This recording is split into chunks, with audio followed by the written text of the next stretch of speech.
how leaders can manage the anxiety of layoffs, firings, and parting with a team member. We're ready to dive in. We're excited you're here. So stick around as we help you unbox the power and potential of your leadership.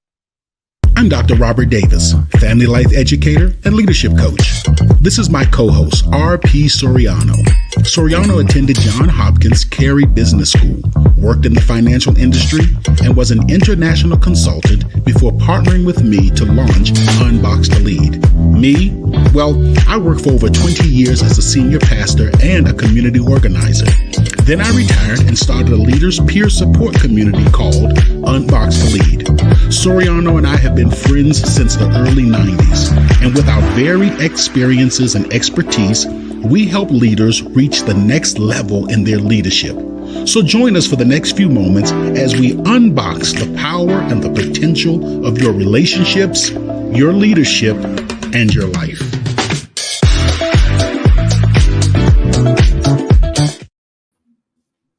All right. Welcome back, one and all, wherever in the world you may be. I'm R.P. Soriano, and with me once again is Dr. Robert Davis.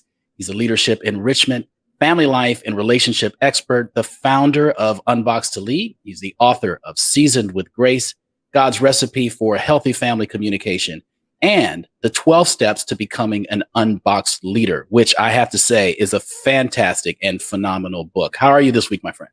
I'm doing wonderful. Thank you very much. It's good to be here. And we had an amazing Women's History Month, and I'm still on cloud nine. Yeah, man, we've been really, really busy, and we'll talk about that in a little bit. But first, I want to remind everyone to please like, share, and subscribe to this broadcast. Also, be sure to follow all of our social pages, as well as our blog page at www.unboxedtolead.com. There you can access all of our past episodes of our broadcasts and webinars, and you can also sign up for our newsletter and also learn about offers that we provide for our services. So before we dive into our topic today, there are a couple of things that we want to address. First of all, on a very somber and sad note, we lost Chanel Reed last week. I had the privilege of being, interviewing her for, I think she was our first guest on the broadcast. Yeah. And so it was a delightful experience. I was really looking forward to engaging with her more on our end. But you had a very strong personal and professional life with Chanel. So I just have to ask you, man, how are you feeling? I know this isn't easy. Yeah. First, the last moments of her life, you and I were waiting on a Zoom call for her. And very uncharacteristic, she didn't show up. Right. And so I knew something was wrong. I just didn't know what the extent of it was. Chanel was very punctual. She's very professional, a leader of leaders. So when she didn't show up to our meeting, I didn't know what was going on. We passed some texts back to each other saying, I hope she's okay. Right. I remember that. Yeah. And I shot her a text and she didn't respond to the text. Well, that was Friday, and she passed away. She was in the hospital at that time, unresponsive, and she passed away the next day. So my heart is very heavy. I want to say that UnBoxed to Lead, our leaders peer support community, as we mentioned on the broadcast where we interviewed her, was in many ways her brainchild. She came to me and she said, and this is what Chanel does. She talks with people and she helps them to think about possibilities. She's helped thousands upon thousands of people all over the Denver area, and I'm sure all over the country. And she just says she helps people to identify their potential. Just an amazing woman. So we were talking. She said, "Hey, listen, have you ever thought about doing a support group? You're a great coach. Have you thought about doing a support group for leaders?" And I said, to be honest with you, I haven't. And so, she got together a group of leaders around the family resource centers here in Denver. We had a pilot program that we did for several months. She gave some tremendous feedback. I believe you and I had the chance to interview her, if I remember correctly, to talk about how we could improve. Oh, I may have done that solo, yeah. But no. It was a tool. Yeah, we met with her about how we could improve it. What are some elements that we need to include? And as a result of that, you have the Unboxed to Lead, which we see now. So I am eternally grateful for having her as a friend. She just was a very great friend, and I really appreciate her friendship, and I'm going to miss her sorely. My hope is to attend the funeral as well. So that's what I'm looking and planning to do. Yeah, man, I tell you, that's the mark of, I just feel like that's the mark of being a great human being, that you can touch one life and then that life is able to touch multiple lives. That's just, it's an incredible thing. And that leads us to, again, part of her legacy was the project that she actually helped to inspire. And that is our first. We just had our first BIPOC Scholarship Leaders Peer Support Community session on the 28th of this month. And, I want to give you a chance to kind of talk a little bit about that and how that went. The program is again, like I said, it is a part of her legacy. It is. Just off the top of my head, man, and I hate to do this off the top of my head. It's probably not the time to do it, but we should consider probably naming the scholarship after her. I think that's a very good idea. I think the next scholarship, we should name it after her.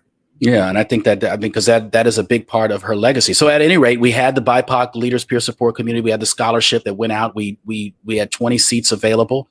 We've had a great response, and we had the first cohort that began. Tell me how that went. Man, that went really well. It was our first meeting, brought together a group of leaders from across the nation, executive directors of nonprofits, BIPOC executive directors, that is. And, we kicked it off.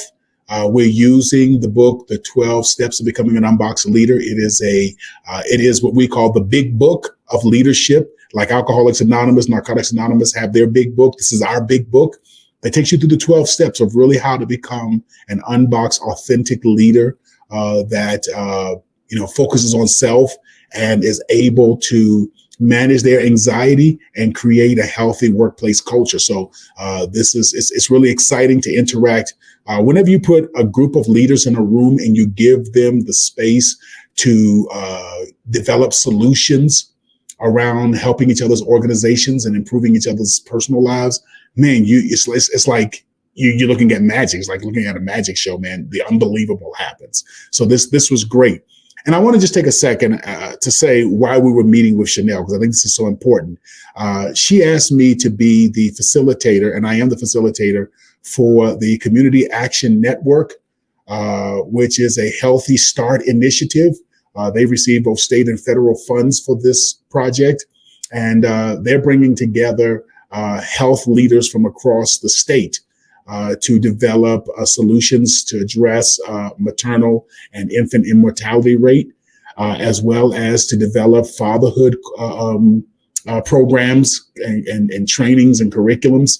And so and as well as to address systemic social injustices within the healthcare system and whatnot. So we were meeting with her because at Unboxed to Lead, we also develop platforms to bring together leaders. So we have the Leaders Peer Support Community, but we also use our ability to develop platforms to help communities and nonprofits and organizations to come together and to think through. So we were actually meeting with her to develop a very specific community just for the Community Action Network.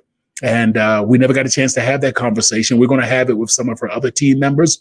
But that's why we were meeting. And this was something I was excited to develop with her so that we can make sure that we are providing strong services for other agencies and other organizations here in Colorado. So great things are happening, and I'm excited.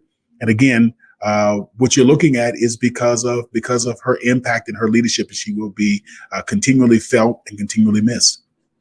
Yeah, definitely. And I wanted to say something before you went down that road. I wanted to give you a few kudos because I think I think you're well deserved. I think they're well deserved. You said that it's like when you get these leaders together, it's like watching, it's like watching magic happen. But the real magic behind the scene, in my opinion, is your skill set as a facilitator. You're not there to to be the star of the show. You're not there to promote yourself. You really do a masterful job, Dr. Robert Davis, of letting these leaders be what they are.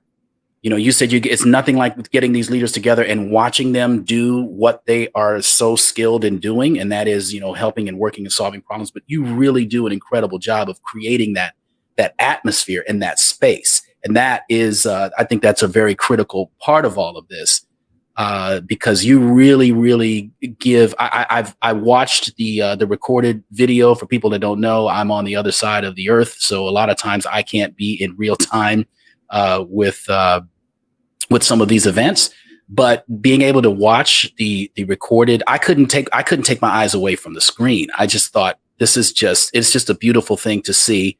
It's so well done. And these, the people, the scholarship recipients, I have to say, for those founders and foundations who were able to provide funding for these scholarships, I can tell you your money has not been wasted. They showed up with their full selves, ready to engage, ready to grow, they were all in. They bought in fully. And so it was great to see this group of engaged leaders. I hope that we will be able to continue this program because I think that it is beneficial in so many ways. And, you know, again, like I said, kudos to you, my friend. You do an amazing job with facilitating these types of events. And your skill set was on full display. It was like watching a master at work. So it was enjoyable. Well, let me say this. I'm going to give a 30-second masterclass on how to be a facilitator. Are you ready? I'm 30 ready. seconds. So let me reiterate what you said earlier. Make sure that you like, subscribe, and share because you're about to get some very valuable information. Bring leaders into a space together and do two things. Number one, ask the leaders who are there, no matter what the subject matter is, ask the leaders who are there, do we have the right people at the table? Are there any additional people that we need to have at the table? Because high-level leaders will always identify those gaps of who's missing, whatever the subject may be, whether it is trying to figure out a way to get us a spaceship to travel through the sun. You ask, hey, who's missing from this table if we're going to try to solve this problem? And trust me, leaders will figure out who needs to be at the table. The second thing to do is to be quiet and let the leaders do the work. Let them talk. The less you interfere, the more you let them think through and work through, then that's all that's necessary. That's really all that's necessary. And every now and again, there may be one person who's kind of dominating. You may have to just kind of step in and say, well, let me hear from some other people. Other than that, man, let the synergy and the group flow. That is all that I know about facilitation. There's probably a whole lot more that I should know and that I probably need to move to the next level of my facilitation.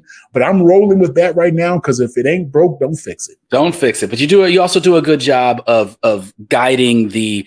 You know, this isn't just a free for all where people just come in and, you know, there's a carcass and the birds are just there, you know, devouring it. There is a rhyme and reason to it. There is an order. There is an organization. I mean, there's clearly a direction, and you've got good guardrails up, and that keeps everybody focused on what the goal is. And I think that's a great thing. So I could go on the praising Robert Davis circuit all day long here. So let's just jump off and dive into our topic for today. And what we want to talk about is about managing anxiety over, of firing, laying off, furloughs, whatever you call it, and parting with team members. So a few months back, the big tech giants announced that they were going to be layoffs, all of them, Microsoft, Amazon, all the big guys.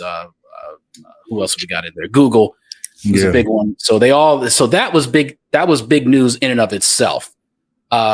But soon, many people who were being laid off were starting to share their experiences. And from their experience or from their perspective, many of those experiences of being laid off looked more like a cold-blooded assassin than a layoff. So, I know some of these people in these organizations who had to be the ones that let people go. And man, they were very distraught. spent, had dinners with some of these people.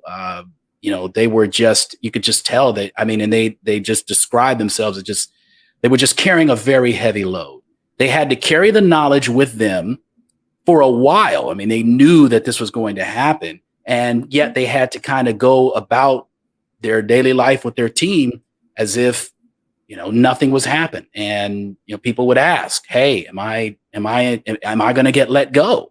It's enough to give people ulcers. It is. I remember, I just want to just say this because you hit on a really good point. I thought about a story. I remember there was a guy who was leading HR for a small family business. And by family, I mean that it was small and everybody knew each other and really acted like family. And they had to lay off about 10 people. And he was sharing that he would call in the person one by one to talk about their severance and all that other stuff. And he said that inevitably with all 10 of the people, he had to leave, go in the bathroom, cry, and get himself together.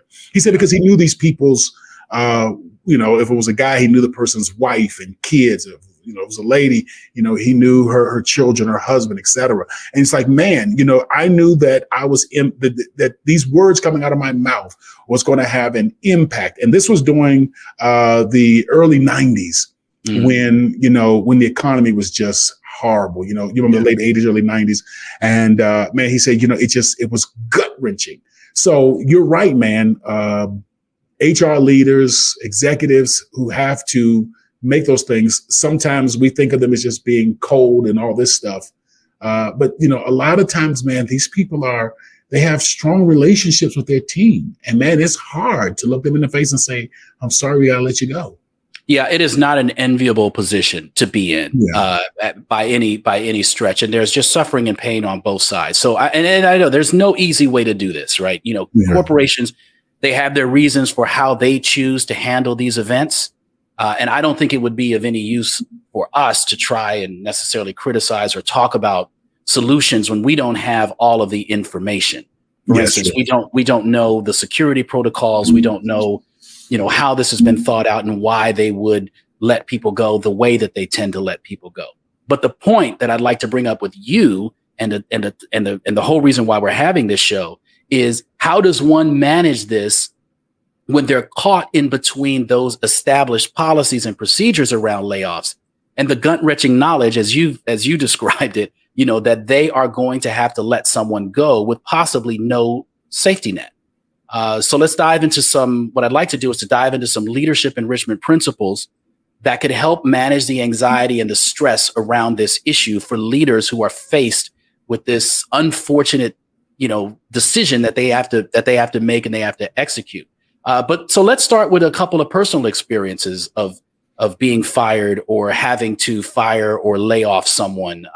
Let's kind of talk about that for a little bit, and then we'll get into some more of the skill set of managing the anxiety around this. And one of the main things that we're talking about today is how to manage the anxiety, because fear, which is another word for anxiety, stress, which is another word for anxiety.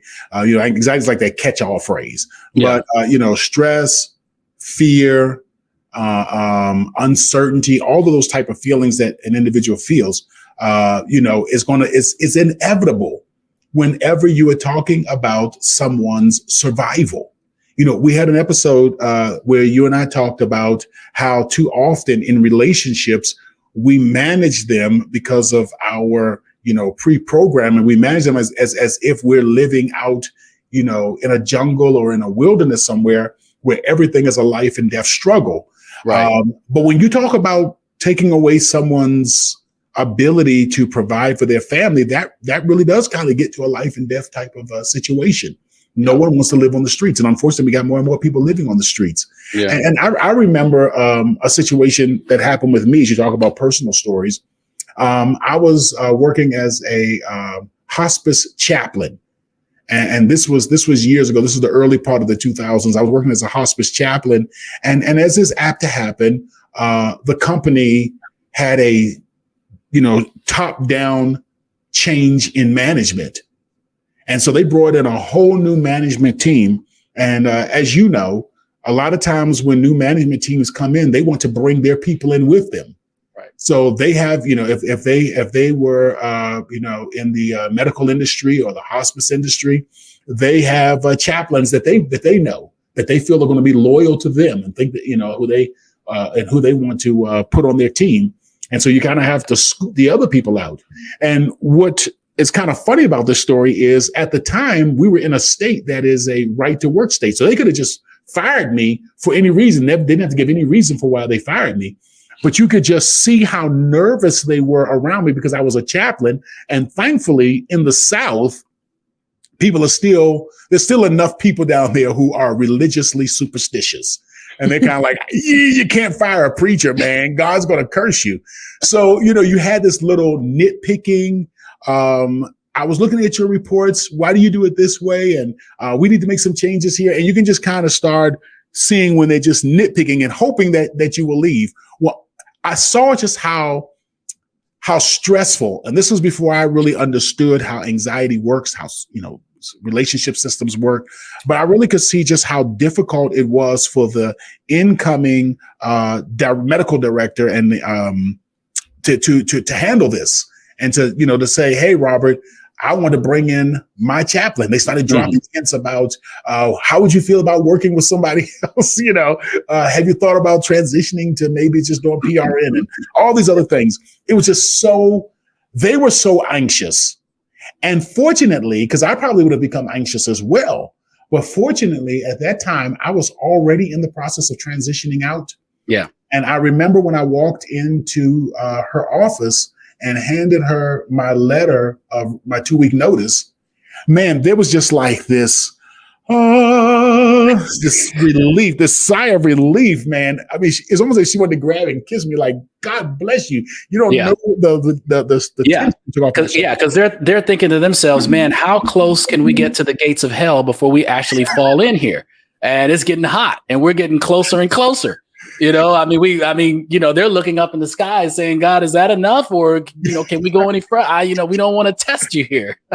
And I didn't have the heart to tell the poor sister, hey, listen, there are a lot of other pastors who you probably would jeopardize the gates of hell if you fired them.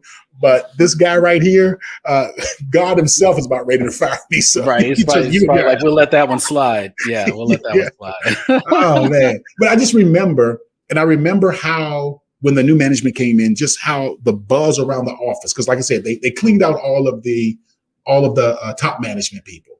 And then, the little peons like me and the other staff. But before it was over with, within 2 months, everybody was gone that I had ever worked with there. It was a whole new team there. But it was just this, everyone was nervous and worried and anxious, if you will. And that's what happens. So I just wanted to share that little story. Yeah. And I've been fortunate enough to never have to fire anyone. I just don't know that that would be, that's just too much for me to bear. I haven't had that. I've been fortunate thus far to not have to have that happen. But I have been in organizations where people have been let go and there have been layoffs. And just as you said, you look around and all of a sudden everybody that was there with you is no longer there. And that causes a great deal of stress and anxiety. First of all, there is that fight or flight, like you said, that survival piece that kicks in. Oh my God, everybody is being let go. Am I next?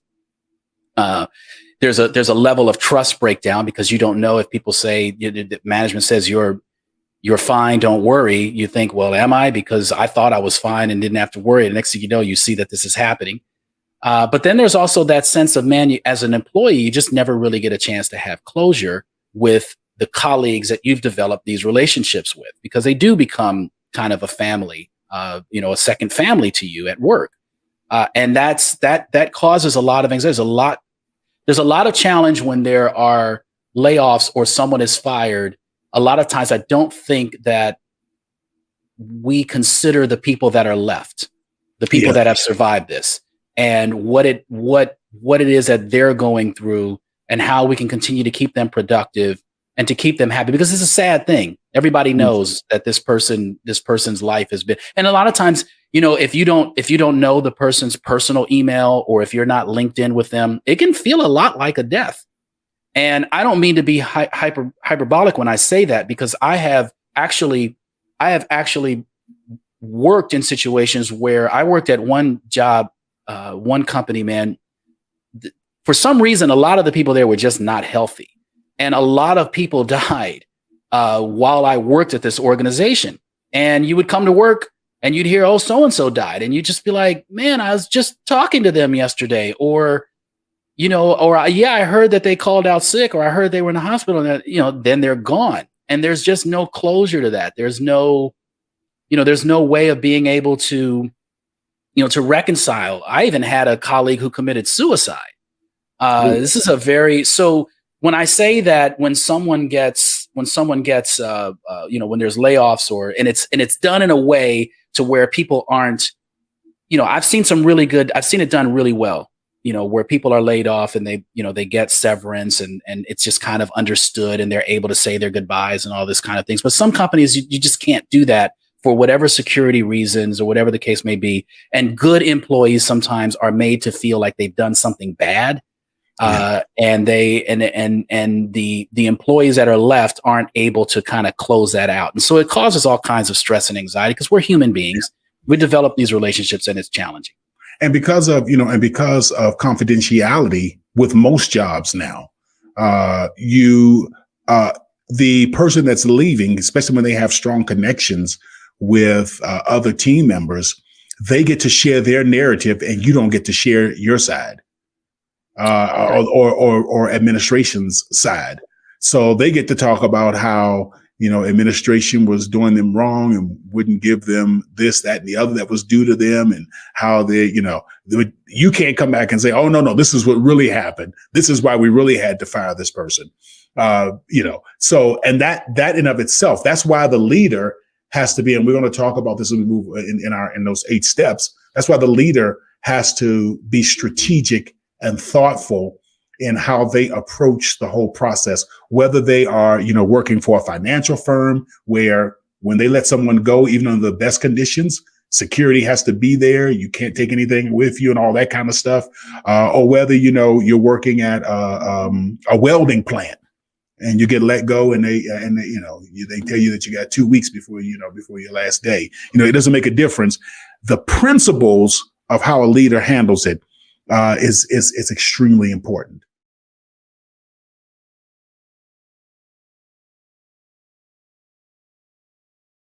UnBoxed provides a full-service leaders peer support community that helps high-level leaders become more authentic leaders who build healthy workplace cultures and reach their personal life goals. To learn more and discover how we can take your leadership and your life to the next level, please visit our website at unboxedtolead.com. That's unboxed, 2lead.com. Again, that's unboxed, 2lead.com.